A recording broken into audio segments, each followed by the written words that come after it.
बिस्मिल्लाहिर्रहमानिर्रहीम अस्सलाम वालेकुम नाज़रीन। आज दो अहम इश्यूज़ के ऊपर हम बात करेंगे। एक तो आज मुल्क भर के अंदर बिजली नहीं थी, सुबह 7:34 पर बिजली का ब्रेकडाउन हुआ था। मैं आज आपको तफसील के साथ ये भी बताता हूँ कि पाकिस्तान अपनी बिजली जो है वो किन किन ज़राए से हासिल करता है। और दूसरी इंपॉर्टेंट चीज़ जो हम डिस्कस करेंगे वो इमरान खान साहब की निगरान वज़ीर आला पंजाब के ख़िलाफ़ जो एक प्रेस कॉन्फ्रेंस थी और उसमें उन्होंने जो कल से मुज़ाहरे शुरू करने की बात की है उसके ऊपर भी आज हम तफसील से बात करेंगे। सबसे पहले तो आपको बताता हूँ कि ब्रेकडाउन ये है, हम जो बिजली हासिल करते हैं उसका, उसमें से 63% बिजली हम थर्मल से हासिल करते हैं, यानी फोसिल फ्यूल्स के से जो है वो बिजली हासिल की जाती है। 25% बिजली हाइड्रो से हासिल की जाती है और 5.4% बिजली जो है वो रीन्यूएबल सोर्सेज से हासिल की जाती है, जिसमें विंड है, सोलर है, बायोमास है। और 6.5% बिजली हम न्यूक्लियर से हासिल करते हैं। आज सुबह जब ये ब्रेकडाउन हुआ उसके बाद पूरे मुल्क के अंदर बिजली नहीं थी, लेकिन फिर बदकिस्मती से नाजरीन कि हमारे पास हम इतने वेल इक्विप्ड भी नहीं है कि हम सबसे पहले तो आइडेंटिफाई कर सकें फौरी तौर पर कि हमारा मसला है क्या, और फिर आइडेंटिफिकेशन के बाद फिर उसकी बहाली का मसला आ जाता है कि उस सारे मसले को रीस्टोर करना, इसके लिए भी हम वेल इक्विप्ड नहीं हैं। हमें वेल इक्विप्ड होना चाहिए। ये किसका फेलियर है? ये क्या माजी की हुकूमतों का फेलियर है, एक हुकूमत का फेलियर है, या एक तसलसल है? ये इसके ऊपर भी आज हम प्रोग्राम के अंदर बात करेंगे। दूसरा, इमरान खान साहब ने आज मोहसिन नकवी साहब की तैनाती के हवाले से बाकायदा प्रेस कॉन्फ्रेंस में उनके ऊपर कुछ एलिगेशंस कह लें लगाए हैं। उन्होंने कहा है कि ये उनकी तरफ से अपॉइंट किए गए हैं जिन्होंने इमरान खान के ऊपर कांटा डाला हुआ है। अब इसके पीछे उन्होंने कहा कि ये धांधली करवाएंगे, ये अपनी मर्ज़ी का सेटअप लेकर आएंगे और अपनी मर्ज़ी के सेटअप से इन्होंने मुझे यानी इमरान खान साहब की जमात को जो है वो रिगिंग के ज़रिए से शिकस्त देनी है। ये एक रोड मैप था जो फ्यूचर का उन्होंने मोहसिन नकवी साहब की अपॉइंटमेंट से जोड़ा, और जोड़ते हुए उन्होंने प्रेस कॉन्फ्रेंस की और फिर उन्होंने ये कहा कि हम कल से आइन और कानून के दायरे में रहते हुए मुजाहरे शुरू कर रहे हैं। लाहौर से मुजाहरों का आगाज़ होगा, पिंडी में करेंगे, फैसलाबाद में करेंगे, मुल्तान में करेंगे, और फिर ये आगे किस तरह से सारी चीज़ों को लेकर चलेंगे, इसके ऊपर भी जो है वो हम तफसील के साथ आपके साथ बात करेंगे। मैं बहुत मशहूर हूँ, मेरे साथ जो मेहमान शख्सियात तशरीफ़ रखते हैं, मैं बहुत मशहूर हूँ। मेरे साथ स्टूडियोज़ के अंदर मुझे ज्वाइन किया है औरंगज़ेब बरकी साहब ने। आप मेंबर हैं CEC के, पाकिस्तान पीपल्स पार्टी के सीनियर रहनुमा। सर, बहुत शुक्रिया आपका कि आपने खुसूसी तौर पर मुझे स्टूडियोज़ के अंदर ज्वाइन किया। मुझे ऑडियो लिंक पर ज्वाइन किया है जनाब शबीर गुज्जर साहब ने। आप साबिक MP हैं, अब लाहौर से मुंतखब हुए थे और पाकिस्तान तहरीक इंसाफ के सीनियर रहनुमा है। शबीर गुज्जर साहब, आपका बहुत शुक्रिया कि आपने मुझे खुसूसी तौर पर ज्वाइन किया। मैं सर सबसे पहले मोहसिन नकवी साहब की अपॉइंटमेंट के ऊपर आने से पहले सर मैं बिजली के शॉर्टफॉल के ऊपर बात करना चाहूँगा जनाब औरंगज़ेब बरकी साहब से। बरकी साहब, गुजारिश ये है कि हमें इतना वेल इक्विप्ड तो होना चाहिए कि जैसे ही हमारे मुल्क के अंदर कोई मसला पैदा हो तो हम उसको आइडेंटिफाई कर सकें, फिर रीस्टोर करने के लिए हम जो है वो इकदामात उठा सकें। ये पाकिस्तान के अंदर हर साल तकरीबन हमें इस तरह के ब्रेकडाउन्स देखने को मिलते हैं, और ये आज 2023 का सबसे बड़ा ब्रेकडाउन जो है वो अब तक का सबसे बड़ा ब्रेकडाउन है। खुदा ना करे कि आगे भी ऐसा हो, लेकिन 2022 में भी इतना बड़ा ब्रेकडाउन नहीं हुआ था जितना अब हुआ है। तो हम जो इतने वेल इक्विप्ड नहीं हैं, वेल एफिशिएंट नहीं है, इसका जिम्मेदार कौन है सर? थैंक यू जी। नंबर वन, ये पहली दफ़ा नहीं है, ये साल में 2-3 दफ़ा मेजर ये ब्रेकडाउन होता है, और ये रियलाइज़ नहीं लोग करते हैं, और बल्कि करना चाहिए जो कि रूलिंग क्लासेस हैं, various ruling classes, various departments, जी कि खुदा न खास्ता कोई एमरजेंसी लगी हो या कोई थ्रेट हो तो फिर ये काम हो जाएगा, तो ये तो पाकिस्तान के लिए बड़ा नुकसानदेह है जी कि एक साइड पे आप अपने डिफेंस को कर रहे हैं और दूसरी साइड पे आपकी बिजली ख़त्म हो गई पूरे पाकिस्तान से। सर, बात ये है कि इट इज़ पॉलिटिकल जो विल है ना, we are lacking political will. Exactly. ये है since 1947। No sir, since 1979 77 Ayub Khan dictator था, मगर अयूब खान की बुराइयां भी हैं क्योंकि उसने कई काम किया, मगर काम चलता रहा 47 से लेके ज़िया-उल हक के दिन में आहिस्ता आहिस्ता डिटोरेशन शुरू हुई, और 88 के बाद आपको पता है हर 2-3 साल बाद ये जो थ्रिलर, कभी इसको ले आओ कभी उसको ले आओ, ये फिर मुशर्रफ के दिन में और ख़राब होती गई। जस्ट कि हमें कोई टच ना करो, किसी पे दबाव नहीं डालना है कि कोई सेक्टर जो है वो समझे कि लाइक से इलेक्ट्रिसिटी डिपार्टमेंट है, आप अभी बाहर निकले आप अपने ऑफिस से, आप देखेंगे किस तरह की वायरिंग की हुई इन्होंने मार्केटों में। अब हाथ से खींचे तो आधी मोहल्ला जो है वो ब्लैकआउट हो जाएगा। बिल्कुल ऐसे ही ब्लैकआउट मतलब देख इसलिए कि पॉलिटिकल विल नहीं है, दे कांट टेक प्लानिंग नहीं है, नहीं सर, विल नहीं है, टेक एक्शन नहीं ले सकते। एक्शन लेंगे एसएचओ अपना एसडीओ एक्सीएल के खिलाफ, वो उन्हें पता है वो जाके ऊपर से ले आएगा अपनी सिफारिश। बिल्कुल इस वक्त ब्रेक डाउन हुआ है हर अपना डिपार्टमेंट का। रेलवे ले लें, ये ले लें, आई डोंट ब्लेम के पर्टिकुलर प्राइम मिनिस्टर ये किया नहीं, 80 के बाद 77 78 के बाद ये ग्रेजुअल हुआ है। इसको अब रिवर्स करने के लिए you need very strong willed political. यानी आप ये कह रहे हैं कि ये किसी एक गवर्नमेंट का फेलियर नहीं है, नहीं, ग्रेजुअल है, ग्रेजुअल फेलियर है ये, Gradual। और इसमें हर हुकूमत मुर्दे इल्ज़ाम ठहराई जाती है क्योंकि उसने अपने हिस्से का काम नहीं किया। मेरे साथ शबीर गुजर साहब हैं। शबीर गुजर साहब, बहुत शुक्रिया सर आपका। आवाज़ आ रही है सर आपको? जी जी आ रही है, जी आ रही है। शबीर गुजर साहब को आवाज़ आ रही है मेरी? जी आ रही है, जी आ रही है। हेलो शबीर गुजर साहब, सर गुजारिश ये है कि आज मुल्क में हमें मेजर ब्रेकडाउन देखने को मिला, और ये मसाइल जिस तरह बरकी साहब ने भी फरमाया कि ये एक किसी हुकूमत के पैदा करदा नहीं है, बल्कि ये ग्रेजुअली हम इस नहज पर पहुंचे हैं। पाकिस्तान के अंदर अदारों को इतना बेहतर होना चाहिए था सर कि अगर मसाइल आए तो उनको फौरी तौर पर हल किया जा सके, लेकिन बदकिस्मती से हम उस स्टेज पर अभी तक नहीं पहुंच सके सर। तो उसमें तहरीक इंसाफ की हुकूमत भी शामिल है, उसमें पीपल्स पार्टी की हुकूमत भी शामिल है, उसमें पाकिस्तान मुस्लिम लीग नून की हुकूमत भी शामिल है। आप भी अपने आप को मुर्दे इल्ज़ाम समझते हैं कि आपका भी एक किरदार है, या आप समझते हैं कि नहीं, आपकी तो 3.5 साल की हुकूमत थी, ये माजी की हुकूमतों का किरदार है? सर, ये देखें 40 साल से ये दो पार्टियां जिन्होंने बारियां लगाई हुई थी, अब ये इकट्ठे हो गए हैं, जो पीडीएम की जमातें बनी हुई हैं। 40 साल से इनको कभी ख्याल नहीं आया, कभी इन्होंने मुल्क का नहीं सोचा, कभी इन्होंने वाम का नहीं सोचा, सिर्फ ये अपने मफाद का सोचते हैं, अपने बच्चों का सोचते हैं, अपनी सियासत का सोचते हैं। इन्होंने कभी मुल्क के लिए कोई बेहतर नहीं किया। हमारी हुकूमत ने तो 3.5 साल में बड़ी बेहतरी लाई, बड़े अच्छे काम किए, बड़े अच्छे काम किए। हमेशा हमारे लीडर ने, हमारे कायद ने अवाम का सोचा, गरीब का सोचा, मुल्क के पाकिस्तान का सोचा। तो इन्होंने अपनी बारियां लगाई हुई हैं। ये देखें, अब ये चोर सारे इकट्ठे हैं और आपस में मिले हुए हैं, और मिलके ये देखो कैसे कैसे फैसले कर रहे हैं। और ये देखें, जो इन्होंने निगरान वजीर आला ये जो पंजाब मुंतखब करवाया है, उसके ऊपर प्ली बारगेनिंग का उसने उन्होंने की हुई है, तो उसको ये वजीर आला लगा रहे हैं। मैं आता हूँ, मैं इस इशू पे भी आता हूँ। एक चीज मैं बताऊँ, इन्हें करेक्शन कर दूँ। मेरा गुज्जर साहब ने मैथमेटिक्स नहीं पढ़ा हुआ, शायद पढ़ा ही नहीं हो, मैट्रिक भी ना की हो, कि उन्हें ये नहीं पता कि 40 साल तो पीपल्स पार्टी या नून लीग नहीं रही। 77 के बाद तो मार्शल आ रहा है, उसके बाद 99 से मार्शल के दरमियान 40 साल तकरीबन इन्हें हो चुके हैं। 40 साल में नहीं सर, नहीं,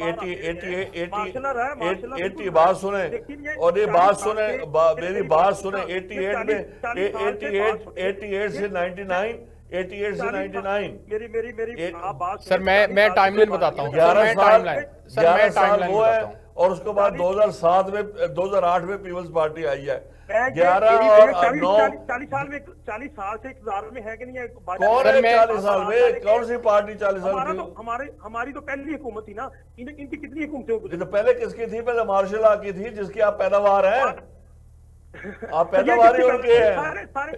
सारे किसकी पैदावार है? ये नून लीग किसकी पैदावार है? मुझे नहीं पता, नून लीग क्या, पीपल्स पार्टी जुल्फ़िकार अली भुट्टो की पैदावार है। ये सारी किसकी पैदावार है? नहीं, मैं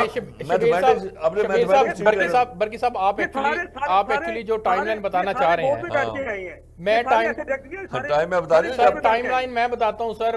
गुजर साहब, शबीर गुजर साहब, टाइमलाइन ये है सर कि 77 के अंदर मुल्क के अंदर तीसरा मार्शल लॉ नाफिज हुआ, ज़ियाउल हक साहब आए, और वो फिर 88 तक रहे। जब तक प्लेन क्रैश नहीं हो गया तब तक वो इक़्तिदार के ऊपर ही बराजमान रहे।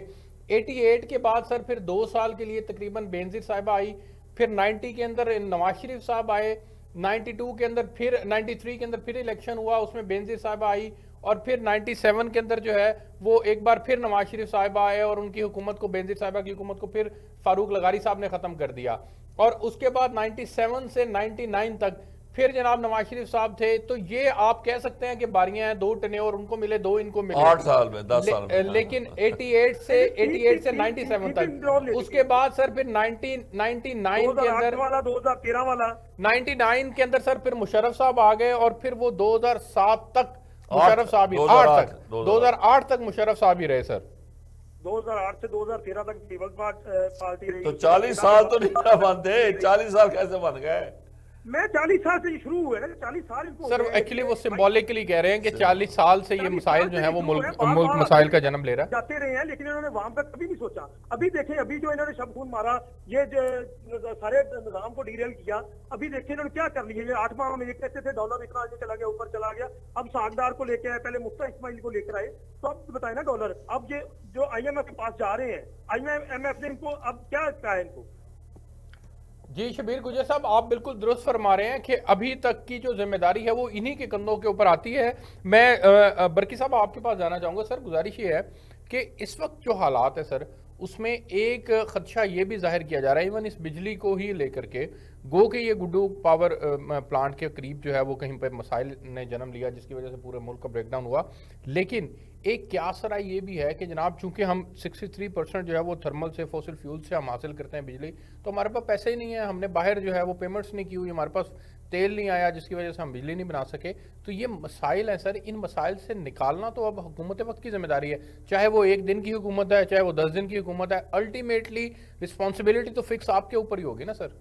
जो गवर्नमेंट इन पावर है, और जैसे आज आपने पढ़ा होगा कि गैस की शॉर्टेज होगी, क्योंकि वो जो जहाँ से गैस आनी थी फ्रेंच कंपनी से फरवरी में जी, उन्होंने डिले कर दिया। हाँ जी, they can not supply in February gas जो है जी ऐसे ही है। ठीक है ना जी। तो अब गैस की भी शॉर्टेज ऑलरेडी है और होगी। और इसका जैसे मैंने पहले अर्ज किया कि पॉलिटिकल विल नहीं है किसी भी गवर्नमेंट में। पॉलिटिकल विल भुट्टो साहब के बाद बीबी ने थोड़ी सी करज दिखाई थी, उसका पॉलिटिकल विल नहीं होगी जब तक आप ये मतलब सिफारशी काम चलेगा। सर इस वक्त सूरत हाल ये है सर कि आज दिन भर मुल्क में इंटरनेट सर्विस बंद रही, बैंक जल्दी बंद हो गए क्योंकि उनके डीजल्स के अंदर, उनके इंजन जनरेटर्स के अंदर डीजल नहीं था। इसी तरह से मोबाइल सर्विस जो है उसके मसाइल है क्योंकि टावर्स के ऊपर वो बैटरियां ख़त्म हो गई, उनकी जनरेटर वहाँ पर थे नहीं जिसकी वजह से मसाइल का प्राइवेट ऑफिस बंद हो गए, प्राइवेट ऑफिस बंद हो गए। तो ये आज एक मेजर ब्रेकडाउन ज़रूर हुआ, लेकिन बहरहाल हमें इतना वेल एफिशिएंट होना चाहिए कि इन मसाइल से हम निकल सकें। मुझे एक ब्रेक पे जाना है, मैं ब्रेक से वापस आता हूँ। तो फिर मैं शबीर गुजर साहब आपसे पूछूंगा कि मोहसिन नकवी साहब के ऊपर आपको क्या एतराज़ है, मोहसिन नकवी क्यों एक्सेप्टेबल नहीं है। एक ब्रेक लेते हैं, हमारे साथ रहेगा।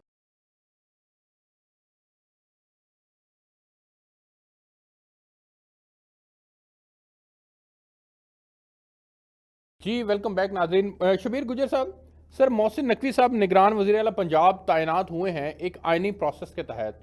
आप लोगों ने उनके नाम के ऊपर एतराज़ उठाया और उनको फ्रंट मैन करार दिया और उसमें आप इतने अग्रेसिव हुए कि अब आप लोग एहतजाज तक की बात कर रहे हैं। क्यों सर मोहसिन नकवी साहब के ऊपर एतराज़ उठा रहे हैं जबकि उनके क्रेडेंशियल्स के अंदर ये बात है कि उनके तमाम पॉलिटिकल पार्टीज के साथ उनके राब्ते हैं, इवन इमरान खान साहब के साथ भी उनके राब्ते हैं, इमरान खान साहब के पास भी वो आया जाया करते थे। सर एक तो हमारी देखिए सूबा 12 करोड़ आवाम का सूबा है, सबसे बड़ा सूबा है, पूरे पाकिस्तान को चलाता है।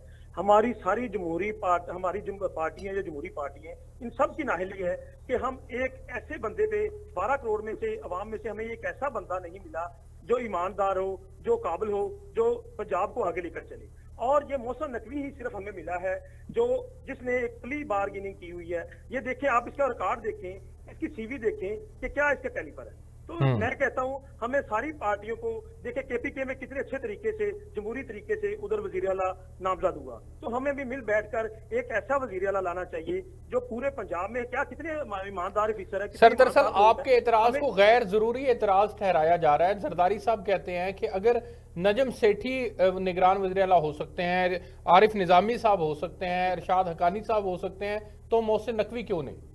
सब फिर किसी भी चोर को लाके बैठा दे, फिर ठीक है। अगर ऐसा ही करना है, किसी भी चोर को लाके बैठा दे, ठीक है, फिर वो ऐसा चलाए। मैं कह रहा हूँ इतने इतने ईमानदार लोग पड़े हैं, सूबा भरा हुआ है ईमानदार लोगों से, कोई भी एक ईमानदार बंदा ला के इकट्ठे बैठ के सर ਤੁਹਾਨੂੰ ਵੀ ਤੇ बुज़ार के अलावा कोई शय नहीं सी लभी सर। जी जी आपको भी तो सर पूरे पंजाब में बुज़ार के अलावा कोई नहीं मिला था। तो बुज़दार देखे ना, बुज़दार ने बड़ा अच्छा 3.5 साल में चलाया सूबा, बुज़दार बड़ा अच्छा रहा है, बड़े अच्छे तरीके से उसने मैनेज किया है। इतना पुराना जो देखे ना 30 से 35 साल का गंद है, तो इसको निकालते निकालते टाइम लगता है। आपके अपने पंजाब की कैबिनेट ने उनके खिलाफ जाहिर है अदम एतमाद किया था। चौधरी परवेज इलाही साहब तो मुसलसल उनके खिलाफ हैं सर, तो अदम एतमाद तो था, लेकिन आप बिला वजह उनको डिफेंड कर रहे हैं सर। वो तो हर पार्टी में होता है, हर पार्टी में एक दूसरे के साथ खिलाफे राय होती है, तो ये हर पार्टी में चलता है। हर पार्टी का जो ये जमहूरी निजाम है, जमहूरी हुसन है, हर पार्टी में होता है। हर किसी को हक हासिल है। बिल्कुल ठीक हो गया, हर किसी को हक हासिल है। बरकी साहब मैं जी आप कंटिन्यू करें। जी बताएं आप। मैं बरकी साहब के पास जाता हूं, फिर आता हूं वापस आपके पास। बरकी साहब, मोहसिन नकवी साहब एक कंट्रोवर्शियल शख्सियत है, एक पॉलिटिकल पार्टी जो कि मेजर स्टेक होल्डर है, उनसे मुशावरत नहीं की गई, उनका एतमाद नहीं है उनके ऊपर। और निगरान वज़ीर आला के लिए कानून के अंदर ये बात लिखी हुई है कि कंसेंसस के साथ ये निगरान वज़ीर आला जो भी होगा या निगरान वज़ीर आज़म जो भी होगा वो कंसेंसस के साथ होगा। तो कंसेंसस तो डेवलप नहीं हो सकता, मुतनाज़ा हो गए वो। नहीं, आपके फ्रंटमैन कंसीडर किए जाते हैं। सर कॉन्स्टिट्यूशन में ये नहीं लिखा, कॉन्स्टिट्यूशन में लिखा है कंसेंसस के साथ चीफ मिनिस्टर बनेगा। हाँ जी। और अगर कंसेंसस ना हो सके तो फिर चीफ इलेक्शन कमीशन में आएगा। ये बिल्कुल ठीक है जी। Number 1। Number 2, Mohsin Naqvi is a fine gentleman, he is a very fine gentleman, ठीक है जी। इनका जो नुमाइंदा था he considered as a front man of Zardari. नहीं, front man not in the eye of PTI. नहीं, no front man in what sense, पैसे के मामले में फ्रंट मैन नहीं है वो, मतलब he is not involve in any. इनका जो नाम दिया था उसमें एक अच्छा जेंटलमैन आदमी था, वो था अहमद नवाज सुखेरा साहब। He was also gentleman. He served as a chief secretary under Shahbaz Sharif. नहीं, चीफ सेक्रेटरी बना, उधर नौकरी करता रहा काफी, और शरीफ आदमी और बिलोंग्स टू गुड फैमिली, वो भी, और ये भी जेंटलमैन आदमी था। हाँ, आह चीमे के मुतल्लक आई हैव माई रिजर्वेशन, ठीक है ना जी। ये फ्रंटमैन हो सकता है आह चीमा, मगर ये फ्रंटमैन फाइनेंशियल मैटर्स का फ्रंटमैन नहीं। वैसे आप कह रहे हैं कि ताबेदार है। सर वही तो कह रहे हैं वो कि ਤੁਹਾਡਾ बंदा है, इस यही तो इतराज है उनको। देखो जी, मैं फॉर एग्जाम्पल मैं उनके चैनल पे जाता रहा हूँ, को मेरा कोई दोस्त नहीं है, कोई रिश्तेदार नहीं है, अच्छी तरह मिलना, अखलाक से बात करनी, तो मेरा ख्याल है ही is a good choice. Number दूसरी बात है, केयर टेकर जो होते हैं, केयर टेकर्स के पास पावर से कोई नहीं है।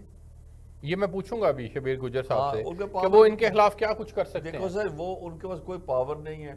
They can not initiate any new project, they can not alter any ongoing project. तो क्या मतलब वो डे टू डे सर वो तकर्रियां तबादले ये नहीं कर सकते, ये नहीं कर सकते, खत्म। क्यों जी शबीर गुजर साहब? सर पहले तो ये बताएं कि आप लोगों को उनसे खौफ क्या है, वो क्या ऐसा करेंगे आपके खिलाफ जाकर के, क्या ऐसे गैर कानूनी इकदाम करेंगे जिससे आप खौफजदा हैं? सर बरकी साहब ने भी खुद ही फरमाया कि ताबेदार, ये किसी का ताबेदार है। जो किसी का ताबेदार है तो वो आवाम को आगे कैसे लेकर चलेगा, सूबे को आगे लेकर कैसे चलेगा, वो कैसे सही फ्री एंड फेयर इलेक्शन करा सकेगा? ये देखे ना, एक ताबेदार बंदा है। अगर मैं किसी का फ्री एंड फेयर इलेक्शन करवाना तो इलेक्शन कमीशन की जिम्मेदारी है। मैं अगर किसी का ताबेदार हूं तो मैंने तो उसी की ताबेदारी करनी है ना, मैंने तो उसी की बात माननी है, मैंने तो उसने जो हुक्म देना है मैंने उसकी हुक्म की तमील करनी है। तो बरकी साहब ने खुद ही फरमा दिया कि ये ताबेदार है। तो ऐसा अगर बंदा ताबेदार है तो उसको हमें नहीं लाना चाहिए था। 12 करोड़ अवाम का सूबा है, 12 करोड़ अवाम में बड़े अच्छे लोग हैं, बड़े बेहतर लोग हैं, बड़े ईमानदार लोग हैं, जो किसी भी पार्टी के नहीं है, जो हक और सच की आवाज उठाते हैं। तो उनमें से हमें किसी का चूज करना चाहिए था। नहीं, आप बिल्कुल सही कह रहे हैं कि उसमें से चूज होना चाहिए था, लेकिन ये कॉन्सेंसस की बात थी, वो डेवलप नहीं हो सका। उसके बाद इलेक्शन कमीशन का इख्तियार था, उसने भी फिर वही करना था ना सर जो आइन और कानून के अंदर लिखा हुआ है। तो उन्होंने आइन और कानून के मुताबिक ही काम किया है ना। बाकी लोगों के नाम भी थे, वो भी तो हो सकते थे। इलेक्शन कमीशन भी तो इन्हीं का है ना। हमारा तो पहले से ही हमारा शोर यही है कि इलेक्शन कमीशन सही नहीं है, जानबदार नहीं है, इलेक्शन कमीशन इनके साथ मिला हुआ है। तो मैंने कहा वो फिर कैसे होता है जब कंसेंसस नहीं था, तो वहां भी 5 मेंबर हैं, 5 मेंबरों की मेजोरिटी ने फैसला कर दिया, खत्म। चले जो फैसला कर दिया ठीक है, हम एहतजाज कर रहे हैं। ये ईमानदार इंसान है, शरीफ आदमी है, अच्छा आदमी देखिए है। देखिए शबीर गुजर साहब, सर गुजारिश ये है कि कोई नई तकर्री ये नहीं कर सकते, कोई नई स्कीम ये लॉन्च नहीं कर सकते, कोई ऑन गोइंग स्कीम को ऑल्टर नहीं कर सकते। ये सिर्फ एक एडमिनिस्ट्रेटिव ओहदा है जिसने 3 माह के अंदर इलेक्शन होंगे तो उसकी सुपरविजन करनी है, इलेक्शन किसकी निगरानी में और हो रहा है? इलेक्शन को रिग भी ये नहीं कर सकते सर। वो इलेक्शन अगर शफाफ होंगे तो वो इलेक्शन कमीशन ऑफ पाकिस्तान की जिम्मेदारी है जिम्मेदारी सर। है। अगर वो रिग्ड होंगे तब भी ये उनकी जिम्मेदारी है, तो सर इनकी फिर इन्वॉल्वमेंट सर नहीं है। ये वजीर आलम ने किसने लगाया? फिर ये डमी वजीर आलम ने क्यों बनाया है? अगर ये कुछ भी नहीं कर सकते, कुछ कोई इख्तियार नहीं है, अब कुछ नहीं कर सकते, कोई ऑर्डर नहीं कर सकते, गुजर किसी को कोई ऑर्डर नहीं मानना, गुजर फिर आप साहब, वजीर आलम क्यों लगाते हैं? मुझे साहब बात सुने, ये बेवकूफ़, हमारा मुल्क बेवकूफ़ों का मुल्क बन गया है। मुझे बताएं, दुनिया में कहाँ केयर टेकर होते हैं? इंडिया, कितने सूबे इंडिया में, वहाँ इलेक्शन होते हैं, कोई केयर टेकर नहीं आता, ना प्राइम मिनिस्टर केयर टेकर आता है, ना चीफ मिनिस्टर सूबाई। अभी अभी रिसेंटली वहाँ सूबाई असम्बलियों का इलेक्शन हुए हैं, कोई केयर टेकर नहीं आया। ये तो ऐसे पाख लगा दी अखबारों ने, लिख लोग के ऐसे सेल्फ स्टाइल्ड जर्नल जो होते हैं टीवी में बैठे, वो केयर टेकर। अगर आप ओरिजिनल देखें 1956 की कॉन्स्टिट्यूशन जो चौधरी मोहम्मद अली ने दी थी 1955 में, 56 में 1 यूनिट बना, या भुट्टो साहब की ये कॉन्स्टिट्यूशन देखें जो 1973 की है, केयर टेकर तो उन्होंने बाद में लगा दिया। जी बिल्कुल ठीक हो गया, ये केयर टेकर्स का निज़ाम जो है वो बाद की पैदावार है। लेकिन मैं यहाँ पर सर शबीर गुजर साहब आपसे आगे बढ़ना चाहूँगा। गुजारिश ये है सर कि आपके लिए चैलेंजेस अभी बहुत सारे हैं। आप लोगों ने एक फैसला करते हैं, फिर खुद ही उस फैसले को रिवर्स कर लेते हैं सर। आप लोगों ने तय किया था, खुद जाकर इस्तीफे दिए थे, उस असेंबली को जाली असेंबली करार दिया था, उसके ऊपर आपने पता नहीं क्या कुछ जो है वो भेजा था। मैं वो अल्फाज तो नहीं दोहराना चाहता, लेकिन आज उसी असेंबली के अंदर आप वापस जाने के लिए पर तोल रहे हैं, और वहीं पर जो इस्तीफे दिए थे वो इस्तीफे आप लोगों ने वापस ले लिए। तो आप अपने ही किए हुए फैसलों के ऊपर क्यों नहीं खड़े रह सकते सर? जब जब जब हम शोर मचा रहे थे, ये तकरीबन 6-7 माह से हम शोर मचा रहे हैं, हमारे इस्तीफे कबूल करें, इस्तीफे कबूल करें, तब तो स्पीकर साहब कह रहे थे ऐसे इस्तीफे मंजूर नहीं होंगे, एक एक बंदा है फिर इस्तीफे मंजूर होंगे। तो जब हमने जाने का फैसला किया, हमने अपोजिशन लीडर बनने का फैसला किया, हमने जाके कहा कि हम अपोजिशन लीडर बने और निगरान वजीर आज़म हम लेके आए, तो तब स्पीकर को क्या हुआ? तब स्पीकर ने फौरी हमारे इस्तीफे मंजूर कर लिए। ये देखें, ये डरे हुए हैं, घबराहट का शिकार है सर इस्तीफे, सर सुने शबीर गुजर साहब, इस्तीफे वो पहले मंजूर करें या वो बाद में मंजूर करें? आप दे चुके थे सर जी जी, इस्तीफे वो पहले मंजूर करें या बाद में मंजूर करें? आप इस्तीफे दे चुके थे सर, अब ये इख्तियार उनका था, उन्होंने अपने इख्तियार को एक्सरसाइज किया। हम देखे ना, हम इस्तीफे दे चुके थे, हम शोर कर रहे थे, हम शोर मचा रहे थे, 8 महीने से हम शोर मचा रहे थे कि हमारे इस्तीफे मंजूर किए जाए। तो क्यों नहीं किए जा रहे थे हमारे इस्तीफे मंजूर? इसलिए क्यों नहीं कर रहे थे? मैं आता हूं। अगर आप हमने जाने का फैसला किया, सिर्फ हम हुकूमत के लिए नहीं, सर आप एतराज की बात तो यही है ना सर शबीर गुजर साहब के, अब क्यों जाने का फैसला किया आपने? हम निगरान सेटअप के लिए गए हैं कि हम निगरान तो ये फैसला करते हुए ये बात ज़हन में नहीं आई थी कि हमने निगरान सेटअप के लिए भी कोई अपना किरदार अदा करना है, हम इस्तीफे ना दें? जी जी, ये बात आपको उस वक्त इमरान खान साहब को और आपकी जमात को सोचनी चाहिए थी ना। उस वक्त हमने फैसला किया, हमने इस्तीफे दिए, लेकिन हमारे इस्तीफे इन्होंने क्यों नहीं मंजूर किए? अगर इनमें इतनी जरूरत थी, इतनी एहतियात थी, तो ये इस्तीफे हमारे तभी मंजूर करते। बर्की साहब के पास जाने थे मुझे। बर्की साहब, जब हमने बर्की साहब जाने का फैसला किया, बिल्कुल ठीक है। बर्की साहब, शबीर गुजर साहब, आप पंजाबी जानते हैं? जी जी जी, जानते हैं जी, पंजाबी बड़ी। ਤੁਸੀਂ ਚਾਹੁੰਦੇ ਹੋ ਦੋ ਤੇ ਨਾਲ ਚੋਪੜੀਆਂ ਹੋਈਆਂ, ਇਹ ਮੁਸ਼ਕਲ ਹੈ, ਇਹ ਮੁਸ਼ਕਲ सर, है। अब आपकी आवाज ब्रेक होगी जी। मैं कहा ਨਾਲ ਦੋ ਤੇ ਨਾਲ ਚੋਪੜੀਆਂ ਹੋਈਆਂ। इस तरह की कोई गल नहीं। देखो, पहले देखो, ईमानदार ना फैसला करो। अच्छा बिल्कुल ठीक है, मैं जाता हूं। बर्की साहब का स्पीकर है, बर्की साहब से पूछते हैं सर क्यों इस्तीफे मंजूर किए, क्या हिकमत है इसमें? आउटफिट किया है इनको पॉलिटिकली, ये पॉलिटिक्स है ना, you have to outfit each other. इन्होंने दे दिए, उन्होंने एक्सेप्ट कर लिए। नहीं वो तो अब किए ना एक्सेप्ट, आप तो 7 माह से बैठे हैं। और बैठे रहा, हाँ। बैठे रहे। इन्हें चाहिए था अगर देवर कीन टू रिजाइन ये कोर्ट में चले जाते हैं जी हमारे इस्तीफे मंजूर करवाएं।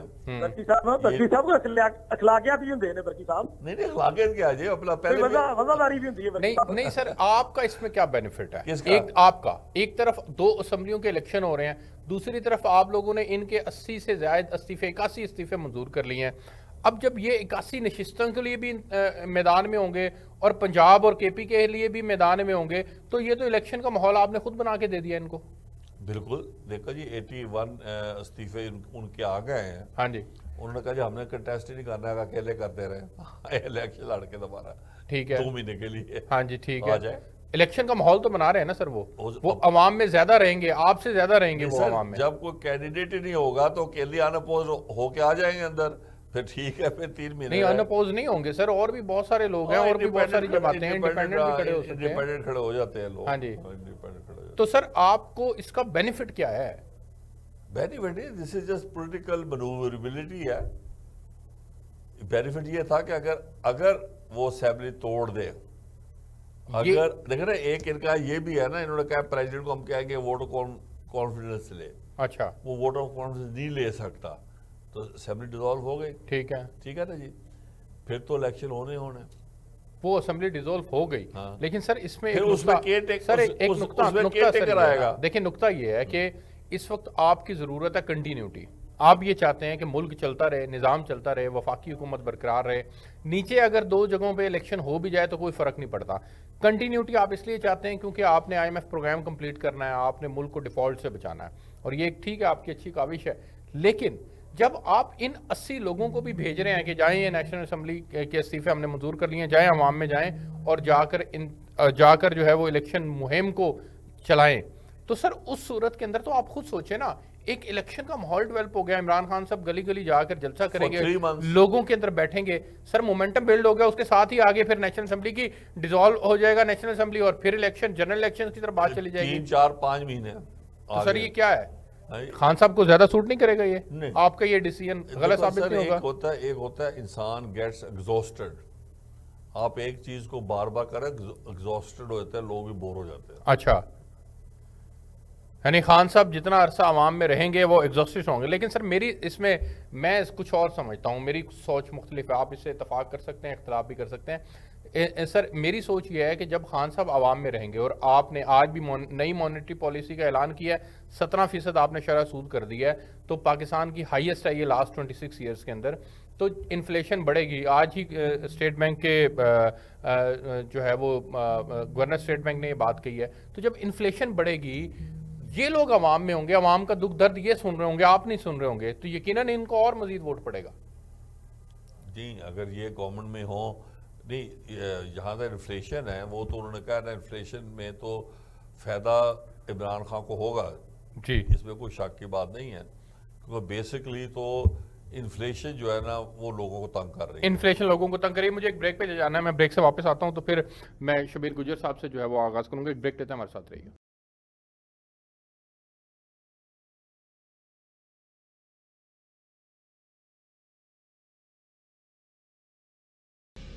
जी वेलकम बैक नाजरीन। शबीर गुजर साहब, सर आज पाकिस्तान के अंदर शरह सूद में मजीद 1% इजाफा कर दिया गया है, और ये 26 साल की बुलंद तरीन सतह पे चली गई है। आज गवर्नर स्टेट बैंक ने भी कह दिया कि मुल्क में महंगाई मजीद बढ़ेगी। इस वक्त तक महंगाई की शरह 31% है, जो कि आइंदा आने वाले दिनों में मजीद बढ़ेगी। आप लोग अब आवाम में जा रहे हैं, यकीनन इंतखाबात का साल है ये, और पंजाब और KPK के इंतखाबात तो बिल्कुल होने वाले हैं, 90 दिन के अंदर अंदर एक्सपेक्टेड है कि हो जाएंगे। तो सर ये उम्मीद की जा रही है कि आवाम आपको फेवर करेगी और आपको वोट करेगी। क्यों? क्योंकि आप आवाम को ये रोड मैप देंगे कि हमने आपके मसाइल को हल करना है। अब मेरा सवाल आपसे ये है कि वो रोड मैप होगा क्या, किस तरह से मुल्क को मुश्किलात से निकालेंगे? सर ये जरा काइंडली बताइएगा। जी इंशाल्लाह हमारी माशी टीम जो हमारी बैठ गई है, इंशाल्लाह वो इस पे वर्क कर रही है, तो इंशाल्लाह हम अच्छे तरीके से पाकिस्तान को आगे लेकर चलेंगे। हम पूरी तैयारी कर रहे हैं, और इंशाल्लाह हम जब दोबारा इक़्तिदार में आएंगे और इंशाल्लाह पाकिस्तान आगे बढ़ेगा। लेकिन सर आपके पास मुआशी टीम जो मौजूदा है, वो तो उसके ऊपर तो खान साहब को खुद को भी तहफ़्फ़ुज़ात हैं। 4 दफ़ा उन्होंने आपके दौर के अंदर वज़ीर ख़जाना तब्दील कर दिए, और जो इस वक्त असद उमर साहब की सरबराही के अंदर माशी टीम चल रही है, ये वही असद उमर है जिनको खुद को तब्दील कर दिया गया था, अब हमारी हमाद अदर साहब को तब्दील कर दिया गया था। हमारी बड़ी बड़ी अच्छी टीम आएगी, बड़ी तैयारी के साथ आएगी इंशाल्लाह। ये देख रही है, तजर्बाकार टीम है। 8 माह से इन्होंने क्या किया है, मुल्क को कहां लेकर पहुंच गए हैं, मुल्क का क्या हल कर दिया। गरीब का बड़ा बेचारा परेशान है, लोग खुदकशियां कर रहे हैं भूख की वजह से, लोग मर रहे हैं। आप इन्होंने देखे, ये कहते थे बड़ा ये काबिल टीम है, बड़ा सागदार, बड़ा काबिल है, तो सागदार आप देखे ना डॉलर का क्या हाल कर दिया। अब एलसीए बंद है, लोग परेशान है, कारोबारी लोग परेशान है। अब मेरा ख्याल आईएमएफ ने इनको आखिरी हफ्ते का एक का टाइम दिया है, तो उसमें इन्होंने मजीद महंगाई करनी है, मजीद इन्होंने पेट्रोल महंगा करना है, बिजली महंगी करनी है, गैस महंगी करनी है। और उसके बाद देखिएगा अब क्या हाल होगा गरीब आदमी का। बेरोजगार, फैक्ट्री इंडस्ट्री बंद हो चुकी है सारी, लोग परेशान है। जहां पहले सरिया फैक्ट्री 8-8 दिन चलती थी, 24-24 घंटे चलती थी, अब वो हफ्ते में 1 दिन चलती है। उन्होंने सारी लेबरें बाहर अपनी निकाल दी हैं। तो इनको मुल्क का सोचना चाहिए, गरीब अवाम का सोचना चाहिए, सिर्फ अपनी सियासत का नहीं सोचना चाहिए। ये गरीब का सोचें, मुल्क का सोचें और इलेक्शन में आए, इलेक्शन कराएं। इलेक्शन ही वाहिद हल है। सर, आज साद रफीक साहब ने कहा है, वो कहते हैं कि मुल्क में आम आदमी की का जो मुआशी निज़ाम है वो तबाही की तरफ इमरान खान साहब लेकर गए थे और वो उसको हम रिपेयर कर रहे हैं, और खान साहब मुल्क में अनारकी फैला रहे हैं और मुल्क के अंदर अनारकी फैलाकर वो इंतखाबात की बात करते हैं। वो कहते हैं कि जब तक हमारे पास वक्त मौजूद है उस वक्त तक तो हमें काम करने दे, आप उस वक्त तक भी काम नहीं करने दे रहे। ये 8-9 माह में किधर पहुंच गए हैं? 8-9 माह में तो इमरान खान ही है। 8-9 माह से तो यही है ना। इमरान खान तो देख रहे कोरोना के दौर में, 2 साल कोरोना भी रहा है, कोरोना के दौर में फैक्ट्रियां बंद नहीं हुई, बेरोजगारी नहीं हुई, मजदूर भूखा नहीं सोया, इतनी महंगाई नहीं हुई। तो कोरोना के बावजूद पूरी दुनिया में कोरोना था, तो पाकिस्तान बड़ा अच्छे तरीके से आगे चला है। तो इनके 8 माह में इनकी तजर्बाकार टीमों ने 9 माह में क्या हाल किया है? शबीर गुजर साहब, आप समझते हैं कि ये एक रियलिस्टिक अप्रोच है कि मुल्क के अंदर इकोनॉमिक पॉलिसीज जो है वो आपकी इतनी मजबूत ग्राउंड के ऊपर खड़ी थी कि सिर्फ 8 माह का वक्त मिला और वो धड़ाम से नीचे गिर गई?